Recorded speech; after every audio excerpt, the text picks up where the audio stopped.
Respecto a Vladimir Cerrón, yo creo que la responsabilidad es individual. Él tiene que responder por lo que se le está acusando y en este caso concreto hay una sentencia que efectivamente él debería afrontar, ¿no? Aún él considere sea injusta, pero debería dar la cara, debería estar afrontando, ¿no? Y es cierto que uno puede ver de que hay visos de arbitrariedad judicial, ¿no? Porque estamos viendo un exceso en un tema de la sentencia sobre el aeropuerto o este proyecto de aeropuerto Huanca ya en Junín, ¿no? En Huancayo. En estudio nos visita Alex Exitosa. Flores, congresista de la República. Bienvenido, señor Flores, a Exitosa. Muchas gracias, Karina. Muy buenas tardes. Igualmente, muy buenas tardes para toda tu audiencia. Gracias por invitarme. Gracias, congresista. Primero empecemos porque usted llegó al Congreso de la República con Perú Libre y el máximo líder, quien lo convocó, me imagino, quien lo ayudó a llegar hasta el Congreso de la República, está en la clandestinidad, Vladimir Cerrón. ¿Cómo puede ser que alguien que representa a un partido, que lleva a congresista, esté escondido y que dentro de poco comience a ser buscado por la Interpol? ¿No se supone que se debe dar la cara? Bien, Karina, primero hay dos escenarios que debe quedar bien claro. Efectivamente, yo entré por Perú Libre, partido al cual agradezco porque un partido es más que una persona, es militancia, es la organización, hay miles de personas que han confiado en su momento y mi salida ha sido estrictamente por temas políticos, ¿no? De no compartir procederes dentro del Congreso de la República. Respecto a Vladimir Cerrón, yo creo que la responsabilidad es individual. Él tiene que responder por lo que se le está acusando y en este caso concreto hay una sentencia que efectivamente él debería afrontar, ¿no? Aún él considere sea injusta, pero debería dar la cara, debería estar afrontando, ¿no? Y es cierto que uno puede ver de que hay visos de arbitrariedad judicial, ¿no? Porque estamos viendo un exceso en un tema de la sentencia sobre el aeropuerto o este proyecto de aeropuerto Huanca ya en Junín, ¿no? En Huancayo. De tal manera creo que hay que separar las cosas, ¿no? Respetamos la judicatura, la sentencia, y también como todo peruano debe Exitosa. ponerse a derecho, debe responder, aún lo considere injusto esta sentencia. Y por otro lado, Karina, también preocupa, ¿no?, de que se esté politizando la justicia, es decir, que los jueces estén dejando su imparcialidad, su objetividad, porque estamos viendo, pues, me parece, un exceso en la sentencia que se le ha dictado contra Vladimir Cerrón. ¿Por qué le parece un exceso? Me parece un exceso, Karina, porque sabemos muy bien que de acuerdo a la práctica que se ve, prisión efectiva se dicta cuando supera los 4 años y 8 meses, generalmente. Sin embargo, es legal también que esté a discreción del juez el poder determinar que alguien sentenciado a 3 años y 6 meses pueda purgar efectivamente de prisión. Entonces, ¿cuál es el exceso si es que no ha roto ninguna legalidad? Efectivamente, ¿no? Puede ser legal, pero vamos al fondo de la legitimidad. Yo creo que Pero ameritaba...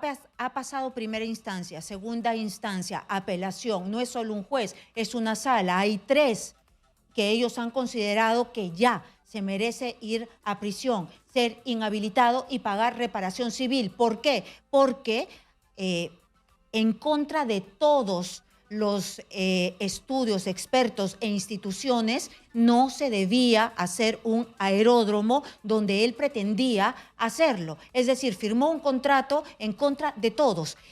Ya había un aeropuerto en Jauja. Él quería, a menos de 10 minutos, hacer un aeródromo. La Sociedad de Aeronáutica le decía que no se podía hacer allí y él, en contra de todos, lo hizo. No podía hacerle la competencia al aeropuerto de Lima y él quería hacerlo allí, sabiendo que no iban a ir aviones para turistas, eran avionetas. Exitosa. Entonces también se gastó plata porque se hizo una serie de estudios. ¿Plata de quién? Plata de los pobladores de Junín. Entonces ha sido una pérdida total por todos lados. La decisión política de haber tomado para impulsar ese proyecto lo tiene que responder Vladimir Cerrón. Claro, pero usted Yo está voy, defendiendo. Karina, al tema del trasfondo de la politización de la justicia. Me parece que han sido muy céleres, muy draconianos con él en este tema concreto, estoy hablando. Pero estamos hablando Sin embargo, del 2011, vamos a ver qué pasa han pasado con los ¿cuántos otros años? políticos. Es decir, ya sé, pero un momentito, ¿en qué situación un momentito. está? ¿Cuánto tiempo ha pasado desde que empieza este juicio y ahora qué es la sentencia? Nosotros en lo que sí nos caracterizamos es en una justicia muy lenta y este es un ejemplo. Sí, la justicia debe ser rápida, pero también debe ser legítima y bueno, valga la redundancia, justa, ¿no? Debe estar acorde a las normas, con apego a la ley, ¿no? Entonces, yo estoy haciendo un comentario, mi estimada Karina. ¿Usted no sospecharía de un político que todas las entidades le dicen no a este aeropuerto y él le da la luz verde? No, definitivamente esa decisión política él lo tiene que explicar, ¿no? Si es acertada o no. Lo que estamos hablando es del trasfondo legal. Yo le decía de que veo con suma preocupación, ¿no?, la politización de la justicia. Es decir, hay tintes de persecución política, no solamente en este caso, sino sobre todo cuando se trata de líderes de izquierda o aquellos que levantaron en algún momento las banderas de la izquierda. Es decir, la justicia debe ser imparcial, igual para todos, porque hay que ver el tema de Keiko Fujimori, hay que ver el tema del señor Acuña, hay que ver el tema de los políticos de derecha que están investigados y la justicia no dice nada hasta ahora. Espéreme un ratito, por favor, y vamos a seguir desarrollando ese tema, pero el premier Otárola está hablando en el Congreso de la República. Le damos pase a Karen Santillán. Karen, adelante, por favor. El ministro Alberto Otárola, a quien se le ha consultado sobre la posible repatriación de los peruanos que se encuentran en estos momentos en Israel. Escuchemos. Horas van a ser cruciales para poder dar una respuesta inmediata frente a este pedido. Premier, estamos en vivo para Radio Nacional, por favor, si nos comenta, es el cuarto día que no se sabe la situación del señor Vladimir Cerrón, que ya tiene que cumplir su condena, ¿qué información tiene al respecto? Y lo otro, su pronunciamiento respecto a la situación de la tercera vicepresidenta del Congreso. Ella está siendo involucrada en esta fiesta como organizadora y todavía no quiere renunciar al cargo, es lo que ha mencionado. Sobre la situación del señor Cerrón, ayer hemos expresado la posición del gobierno. Toda persona natural o jurídica está en la obligación de respetar y acatar el mandato de las autoridades jurisdiccionales. Y en consecuencia, la policía está haciendo todo su esfuerzo para poder poner a disposición de la justicia a esta persona. Creemos que efectivamente las próximas horas van a ser cruciales. Entendemos la preocupación de la sociedad en su conjunto, pero reiteramos la disposición del gobierno, porque es un mandato constitucional, de cumplir prontamente los mandatos pedidos por los jueces. Sobre la tercera vicepresidenta Roselia Muruce. Yo creo que el país tiene asuntos más importantes y trascendentales, ¿no es cierto?, que comentar. Yo solamente deseo que se investigue a profundidad este caso y regresar un poco a los acuerdos, por ejemplo, que hemos tenido ayer en el Consejo de Ministros. Estamos planteando al Congreso de la República una nueva ley sobre pensiones, estamos legislando sobre seguridad ciudadana. Ayer hemos anunciado, hoy día se ha publicado el diario oficial peruano de la declaratoria de emergencia en Lince, el Cercado de Lima, y en fin, estamos trabajando arduamente para sancionar las manifestaciones de discriminación contra las personas, fortaleciendo la integridad de la mujer y las poblaciones vulnerables. En fin, como gobierno estamos trabajando en los asuntos de fondo que de verdad interesan a toda la población del país. Premier, estamos en vivo para RPP. La familia Cerrón ha señalado que hay una persecución política en torno a Vladimir Cerrón, que se encuentra prófugo de la justicia. ¿Cuál es la posición del Ejecutivo al respecto, por favor? Que no existe ninguna persecución política. ¿Alguna pregunta? Sí. Premier, ¿puede repetir su respuesta, por favor? No existe ninguna persecución política, ni podría haberla en un Estado constitucional y democrático de derecho. Sí.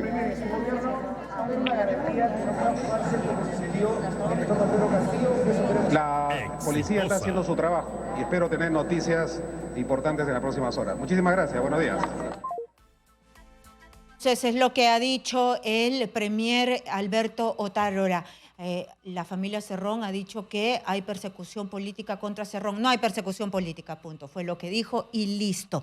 Muy bien. Entonces, usted me estaba diciendo de que le parecía que se había politizado la justicia y me decía que por qué no se dedicaban a perseguir a Keiko Fujimori, a los de la derecha. Pero yo le recuerdo que Keiko Fujimori se ha ido 2 veces a la cárcel. Está en el juicio de Lavajato. Entonces, quiere que se vaya por 3.ª vez a la cárcel y Vladimir Cerrón que afronte, que vaya también. Yo recuerdo que Ollantumala también se ha ido a la cárcel, que le dijeron tiene que ir a prisión. Nadine y Ollanta se fueron a la cárcel. PPK también estuvo en prisión domiciliaria y no salen corriendo como pasa con Vladimir Cerrón, alzando la bandera de persecución política. Así va a ser bien fácil para todos los políticos. Karina, yo no he venido aquí a defender a Vladimir Cerrón. Él tendrá que responder por su actitud, ¿no?, de estar en la clandestinidad. Lo que sí voy a reiterar es que veo con preocupación que en nuestro país se está politizando la justicia, porque tenemos más de 60 muertos. ¿En qué está el avance? ¿Dónde está la responsabilidad? ¿Cuánto se ha avanzado frente a estas muertes de los peruanos? No hay nada, Karina. A Vamos eso a voy. tener Entonces, que esperar un poco pareciera porque mire que el lo Poder de Judicial y el Ministerio Público no tiene una celeridad selectiva. A eso voy. No estoy defendiendo a nadie. Por supuesto, aquellos que sean comprobados por ser corruptos o cualquier otro tema, todo el peso de la ley, definitivamente. Pero también, Karina, ¿no?, vemos con preocupación temas como el que estoy diciendo. Es decir, tenemos más de 60 muertos. Así es. Por supuesto, pero nuestra justicia es lenta porque yo le estaba diciendo precisamente que el tema de Vladimir Cerrón es del 2011. Imagínese usted cuánto vamos a tener que esperar para ver la justicia sobre las lamentables muertes. Pero como usted bien me dice, no vamos a hablar toda la entrevista de Vladimir Cerrón porque usted no es Vladimir Cerrón y dejó precisamente las filas de Perú Libre, sí, y usted estuvo en una entrevista conmigo y me recuerdo que me dijo que más parecía una monarquía, una dinastía en esa época, que no los querían dejar y que estaban medio secuestrados y usted estaba muy molesto. ¿Cómo están? ¿Ya han roto las cadenas o qué pasa? ¿Pueden armar su propio partido político los renunciantes? Efectivamente, Karina, yo reitero ese error que cometieron en Perú Libre y que lamentablemente les ha llevado a estas situaciones, lo que estamos viendo ahora, ¿no? Queda claro que no vale la pena que alguien que venga de la izquierda haga alianza con la derecha, porque simple y llanamente, ¿no?, la derecha va a buscar sus beneficios momentáneamente y luego los va a abandonar, porque eso es lo que ha pasado. Respecto a la pregunta que me hace, efectivamente, en su momento, tanto Perú Libre y también las otras bancadas de la derecha bloquearon la constitución de una bancada, ¿no?, de 5 congresistas que habíamos renunciado de Perú Libre. De tal manera que al margen del reglamento y de la ley no permitieron que seamos bancadas. Frente a lo cual, Karina, nosotros hemos presentado una demanda de amparo ante el Juzgado Constitucional de la Corte Superior de Lima, que ya ha sido admitida, que está siendo estudiada para sentencia, ¿no? Y yo tengo la seguridad que nos van a dar la razón, ¿no? Porque eso dice el reglamento del Congreso, eso dice la ley, eso dice la Constitución. De tal manera que hasta ahora, ¿no?, están vulnerando nuestros derechos de nosotros como congresistas a constituirnos en una bancada. Y por lo tanto, estamos esperando de que esto pueda materializarse dentro de muy poco, ¿no? Yo recuerdo que usted me dijo que el problema era porque Perú Libre decía que ustedes no habían renunciado, no les habían dado el visto bueno de la renuncia y ahora me dice que también tiene que ver la derecha. ¿En qué tiene que ver la derecha en esto de que Perú Libre no aceptaba la renuncia y la hacían larga para no darles esta silla que ustedes se merecían en la mesa de voceros o en dónde la hacían? Junta de Portavoces. En la Junta de Portavoces, sí. Sí, efectivamente, el error parte, ¿no?, de una interpretación antojadiza de parte de la bancada de Perú Libre, que decía de que todavía tenían que autorizarnos si salimos o no, vulnerando el derecho a la libertad de asociación, que es constitucional. de tal manera que ellos podían decir lo que les parecía. La oficialía mayor debió admitir la constitución de nuestra bancada. Pero ¿qué pasó, Karina? Al margen de la ley, de manera arbitraria, llevaron a la Junta de Portavoces, donde están los portavoces de todas las bancadas en el Congreso de la República, y sometieron a votación si aprobaban o no la creación de una nueva bancada. Es decir, eso no le compete a la Junta de Portavoces. Eso debió hacerlo de oficio el oficial mayor, la mesa directiva. Pero llevaron a esta leguleyada utilizando precisamente el argumento falaz de Perú Libre, diciendo de que no nos había dado el permiso, la licencia, según ellos, y formalizaron esto. Por eso es la demanda de amparo contra Perú Libre, contra todos los voceros que votaron para que no se pueda crear nuestra bancada, que bloquearon la creación de nuestra bancada. Muy bien, entonces ya nos dirá usted en qué termina esto, porque creo que ya está admitida y ahora vamos a ver cuál es el resultado.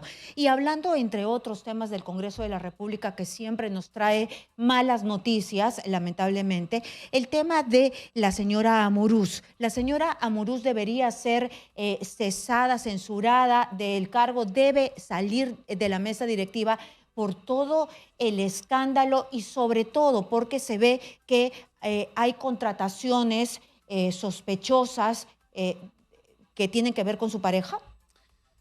En esto tenemos que ser contundentes. La congresista Amurús tiene que ser censurada.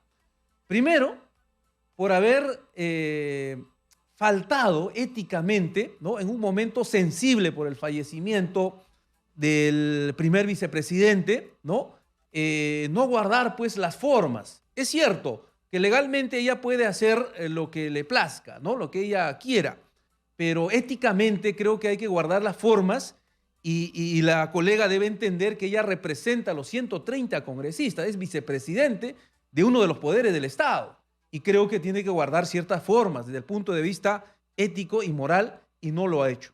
Y segundo, ella ha estado, ¿no?, en una fiesta que ha tenido resultados lamentables, hay muertes, que se investigue, ¿no? Ha tratado de negar, creo que también es un acto censurable, y sobre todo estas investigaciones que han salido a la luz, en la cual pues habría favorecimientos a los familiares de sus allegados. Yo creo que la mesa política del Congreso es una mesa que tiene que guardar la idoneidad, tiene que guardar las formas, y teniendo el Congreso tanta desaprobación, yo creo que es un deber de todos los congresistas censurarla, ¿no?, por estos actos, porque no está ella a la altura de representarnos como vicepresidente. Y una última consulta, por favor. También ha salido a la luz, ayer el diario La República sacó en portada de que se había aceptado en esta mesa del presidente Soto un terreno en la playa, en Santa María, entonces para hacer capacitaciones. A mí me parece mal, primero porque está muy lejos del Congreso. Si es para hacer capacitaciones a los congresistas, a la plana administrativa, debería ser más cerca. ¿Cómo los van a hacer ir hasta la playa? Además, con 500 estacionamientos, 3 restaurantes, un montón de, ya un poquito más y solamente falta la salida a la playa, ¿no?, y la piscina. Entonces, ¿por qué no se dejan este tipo de terrenos para los niños del INAVIF, para los viejitos del Canevaro? ¿Usted está de acuerdo con esto y que se van a gastar? Ya han dicho que no, pero que lo devuelvan. ¿Usted cree que los deberían devolver? Estos terrenos deberían ser utilizados para otro tipo de cosas que capacitaciones, ¿no? No pueden poner un toldo en la parte de atrás del Congreso y hacer las capacitaciones.